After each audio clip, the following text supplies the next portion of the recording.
আজ হঠাৎ পুলকের ইচ্ছে হলো রসমালাই বানাবে, যেমন ইচ্ছে তেমন কাজ। আমি মাঝখান থেকে একটু ওর স্বাদ দিচ্ছিলাম, আমার পছন্দের মিষ্টি কিনা।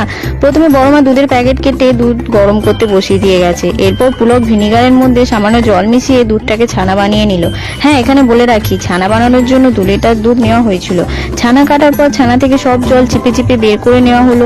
এরপর খুব ভালো করে ডলে ডলে মেখে ছোট রসগোল্লার সাইজে গড়ে নিতে হবে। দেন চিনির সিরাপ বানিয়ে রসগোল্লাগুলোকে ফোটাতে দিতে হবে। রসগোল্লাগুলো ফুটতে ফুটতে অন্যদিকে আরো 2 লিটার দুধ মালাইয়ের জন্য বসানো হলো।